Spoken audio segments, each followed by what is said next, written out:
Simon, a comprehensive 58-10 win against Workington. The gloss slightly taken off by the injury to Lachlan Walmsley. First of all, how's he doing? A little bit dusty. Obviously, care for his welfare. He's hurt his shoulder a bit. He's concussed, so we'll miss him now next week as well. But if he scored the easy way as opposed to the fancy way, we won't be sat here talking about him, or stood here talking about him rather. But nah, it is what it is. He's gone for a finish there, and the ground as hard as it is anyway, and he's just landed, took all the weight between his head and his shoulder, and obviously come off second best. So he's on his way to hospital now, get an X-ray on his shoulder. Doc checked him out. He will be fine, obviously, but we'll see what the shoulder says. It was a comprehensive scoreline on there, but do you think we could have done a little bit more? There's a little bit of frustration in there. Very frustrating. I thought they did what we sort of expected them to do, where we didn't do anything we'd spoke about doing. So very much like the Dewsbury conversation we had, where my week of work of putting it together and how we should do things in that first 40, it was barely visible, to be quite honest. I thought penalty count was well against us, obviously evened itself out as it does, but we spent far too much time in hot weather down near our try line. A couple of no kick option on fifth and last in good ball, then poor kick option. I think we did one where I think the winger, Young, must be 6'6", high ball to him across field. Just not a lot of thought and organisation. I thought we were a bit flat, and I think we were waiting for our mate to do something for us, our mate to get a try, to get us in front or whatever, rather than being the one to take it by the scruff of the neck. Because of that, do you have some sort of selection headaches for next week, or if we've got enough players, that is? Look, if we had a fully fit squad, there'd be a few changes, to be quite honest, yeah, without question. But yeah, we haven't got that, so some people are going to get a reprieve when maybe they don't deserve it. Speaking of the bands and the availability for next week, will you be appealing the few bands that we have got? Has there been any successes on appeal this year? I don't think so. So borderline pointless. I think if you stop and look through every game and every tackle with a fine tooth comb, a high percentage of tackles look pretty ugly.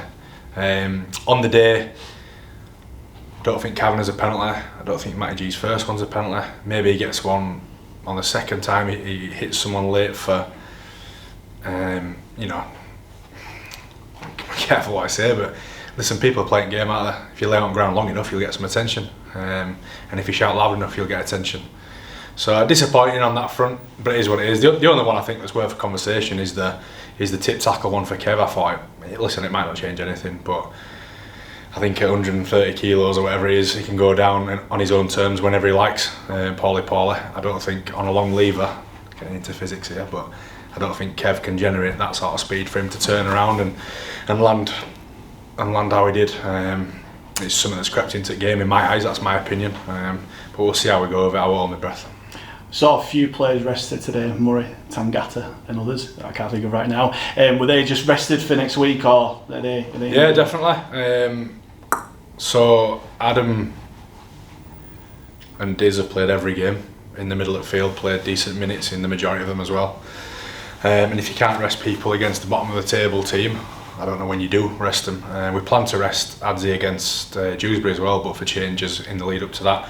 And Tibbs he's a young lad, and he's not played that many in the last couple of years between COVID, reserves and all the rest of it that's not worked out.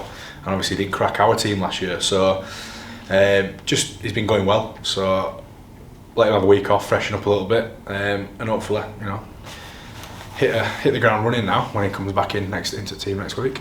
So Matt Garside coming for the first time in a while, scored a try. How impressed with his performance coming in? Thought Gars did gas, kept turning up, effort areas were pretty good, bust a few tackles for us, and just genuinely did the workmanlike performance we get from Gas. Come up with some good stuff in amongst it as well, but yeah, look, there was some good stuff in between. The second half and first half were very different, obviously, but the second half we had a bit of intent. We played how we said we were going to play, and we got the fruit from it. Just a shame we couldn't switch onto that a little bit earlier. Then the last word has to be for Joe Keys breaking the points in the game record for Halifax. How impressive has he been with his performance, not just today but this year? I think Keys has been great. I think we've been good for him as well. Getting some consistent rugby under his belt. He's happy, and generally when players are happy and comfortable, they play a little bit better anyway. But Keys is a quality player.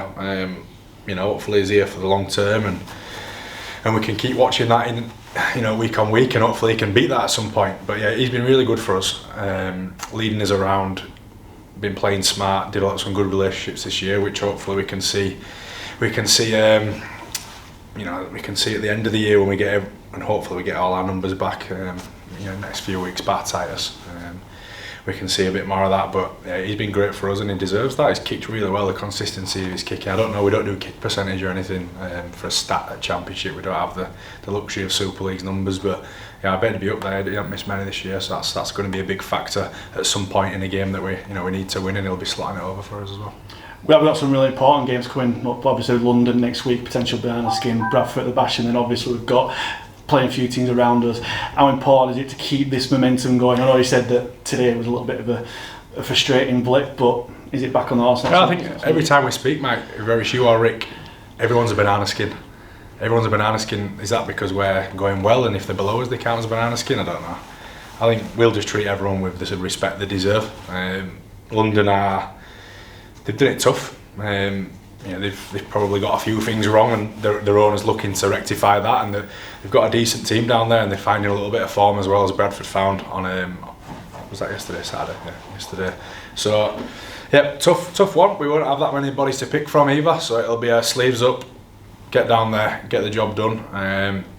But we'll need to play how we play from minute one, and not wait for a little bit later in the game. And no disrespect to Workington, but London have got quite a bit more threat than they have. So when we got away with a bit on our try line because Workington probably just didn't have the quality to get the ball to where it needed to be, London won't miss it.